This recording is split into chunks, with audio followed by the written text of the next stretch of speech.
Well, hi and welcome back to my beautiful office. It is a beautiful sunny morning for a change. Today's subject is all about spending time in one spot and all the advantages that come with that. And also the advantages of wandering around the reserve. Now I've changed my location, as you notice. This is a spot I haven't shown you really before, because I'm getting a lot of people coming into the reserve. I've sort of been chased away from my normal spot where I go and sit on a log. Back at the end of the reserve there, near where the Agile Antechinus or their epicenter is, it's always been a favourite spot of mine to go sit on a log next to the creek. But because we've been in lockdown for 4 months, total lockdown, people that don't normally walk are coming into the reserve because they're bored, go for a walk, and they're coming right up to me. So I decided I'd shift to this new location. I've been thinking about it for quite some time, because it's just such a nice spot anyway. I can sit out in the open just as much as I can in the other spot, but this does get the morning sun really nice. So I've made the switch. Much quieter, nobody to disturb me coming around. Now I am looking back into the heart of the reserve, right into the middle of it. I'm up high on the bank, as you can see. The ground rises up quite steeply here, so I've got a beautiful advantage point. There's a tree that's fallen down this way and another one that I'm sitting on that's fallen on top of that. So I'm up 2 meters above the ground as well, so I've got even more height. So it's just a beautiful spot to watch what goes on around the place. There's lots of nice shrubs in flower at the minute, especially the snow daisies. You can see just behind me here, the white ones. They're beautiful. Sitting in one spot, listening and watching what goes on. It's good for the mind, calms you down, can get you into the groove if you want to start exploring the reserve more. Gets me into that back to nature mode and switch on to that. So while I've been here, what have I seen? Well, it's been 2 weeks now I've spent here just sitting, watching what's going on in amongst the rain more than anything. But what I've discovered is there's a kookaburra nesting in the hollow tree just behind me here. They've been feeding their chicks, and there's another one 40 metres away. Hollow dead tree, they're feeding their chicks as well. It's been interesting watching them, but it doesn't end there. Just further around a little bit, in a grey gum tree, a living one, there's more kookaburras nesting, feeding their chicks as well. And across the creek here, there's another grey gum. It's got cockatoos nesting in there as well. And there's another nest just around the corner here I spotted. Watched them for a fair while. That's the white-eared honey-eaters. I've been watching them hanging around here, so I was pretty sus that they had a nest, and eventually they showed me where it is, just around the corner there and amongst the ferns. So I have observed a hell of a lot. Now, the tree that's just over to my left here is the one I call Mum. She's the oldest tree in the reserve. She's a big grey gum. Beautiful, beautiful looking tree. She is really big. And at a guess, I'm thinking she's around 130 years old at the least. Now I've been trying to find out how old grey gums live for, but I can't find anything online about them just at the minute. But we'll keep persevering and seeing what we can get there. But yeah, just sitting here, coming to say hello to Mum every now and then, and just watching what goes on around here. It's just beautiful, and I'll be staying here. I'll still go to my other spot every now and then, but mainly I'll be coming here first, especially in the mornings. Come and sit. Right, so besides that, what have I been able to observe and take photographs of? Because I'll just mention that this year my mission was to stop filming wildlife because I have 9 terabytes. Most of that is footage of animals for my documentary. So I've been building that library.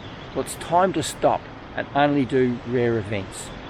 So a magical moment that really needs to be filmed that I don't have, that'll add more to my documentary. Yeah, it's ridiculous to keep going. I'm finding that I'm not just doubling up, I'm tripling up sometimes with similar events.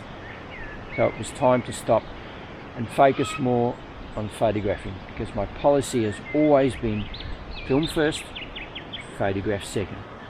So I want to flip that on its head and start photographing a hell of a lot more, which is what I've achieved for most of this year. It's been really good not bringing the video camera out, having my hands free so I can grab my DSLR, my 7D Mark II, whenever the action's on. Oh, branch has fallen.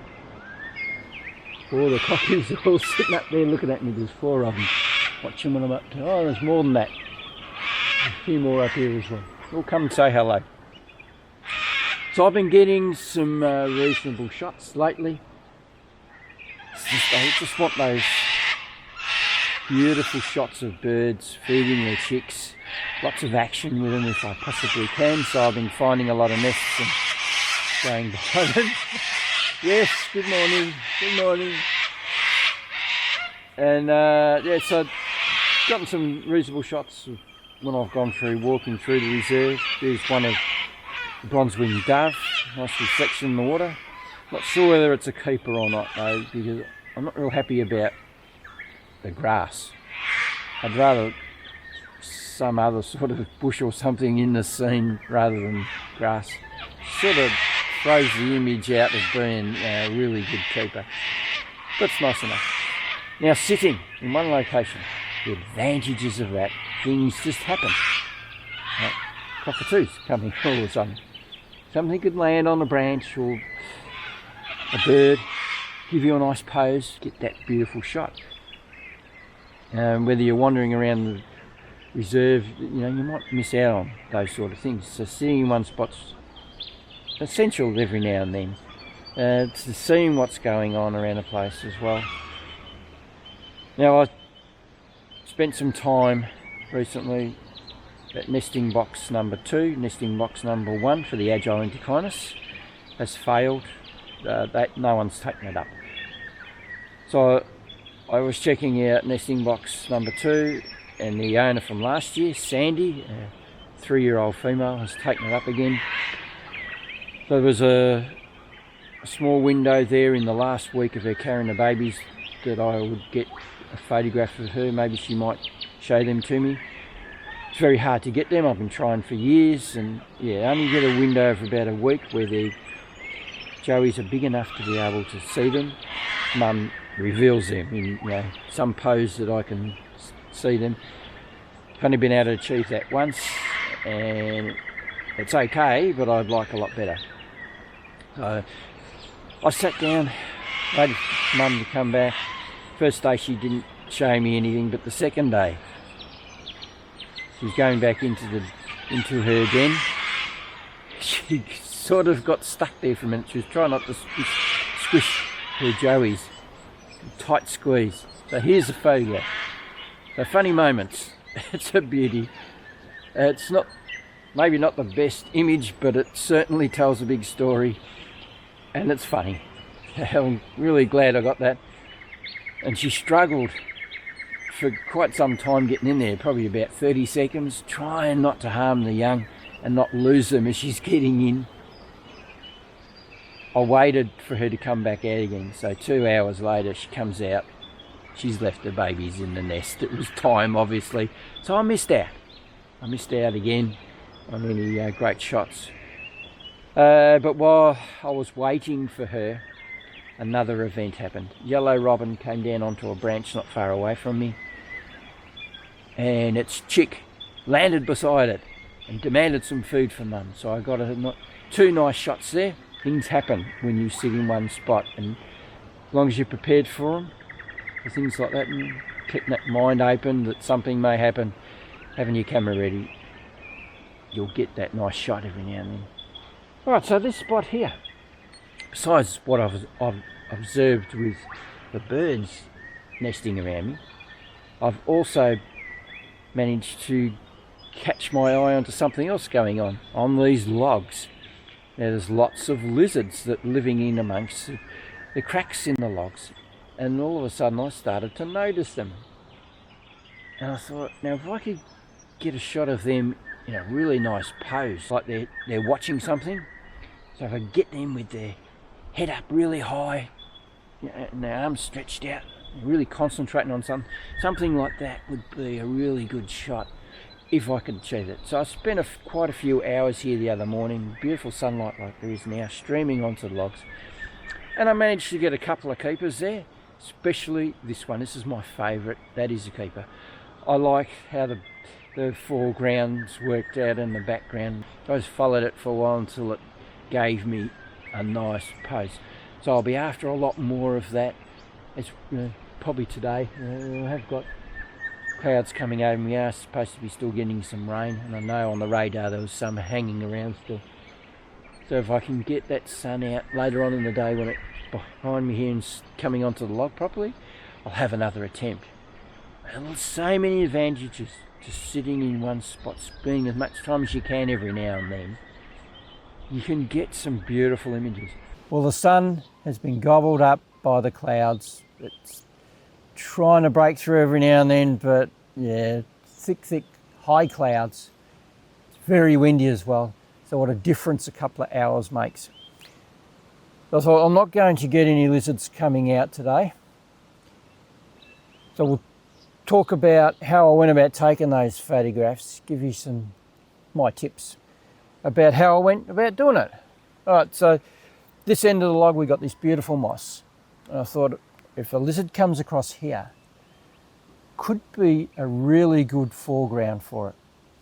Lots of interesting colours and textures on there, and it has these like little stamens on the top at the minute. They're like a flower. So that would add a bit to it as well. So I grabbed the 7D Mark II. I've got my 70 to 300mm lens on. So having it fully zoomed out at 300mm, I would blur the background out no matter what aperture I was using. Now this has a focal length, the closest you can get is 1200. So I just stayed back a little bit from that, and that of course would help me out with not scaring the lizard as well. So whenever it moved, I could move with it without really worrying it. So I just walked up and down, just checking background, seeing whether anything was going to be distracting. I've got a snow daisy down there which is super bright, especially if the sun was hitting it, and I've got another one just here. So just checking out, pre-planning everything to see whether there was any distractions so that I'd be aware of them. Now when we move down this end, it's a totally different story.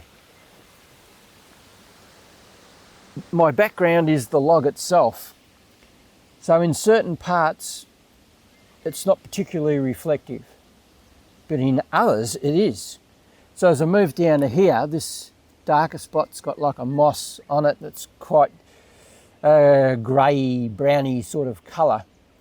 It's not so much of an issue with reflective surfaces, but when you come up here, it doesn't have that on, so it's quite bright, very light grey colour. So they're going to be a problem. So all I did was just took a reading with my meter on the camera to see what exposure I would need for over here, and then bring it over to this other spot as well and check that. Little areas here is only small amounts of that reflective surface. So it wasn't really telling me, the camera wasn't really telling me that the exposure had actually changed at all. But taking a test shot, and even just through my eyes, I knew that what was going to happen, but I took a test shot and sure enough, yeah, it was going to blow out. So all I had to do was just come down with the aperture, one more turn, just close it down a little bit, and if I got to a spot where there was a lot of it, I knew that, you know, I'd have to come down a couple of more clicks to fix it up. Worked everything out, and all we're focusing on is that lizard waiting for it to get into that beautiful pose. So there you go, tip for me. That's all you're getting. First time ever I have had a snake coming onto a track that is a red belly black snake, and it's angry. Hopefully I can get a photograph of it. No, it's going off. No. Ooh. Glad I saw that.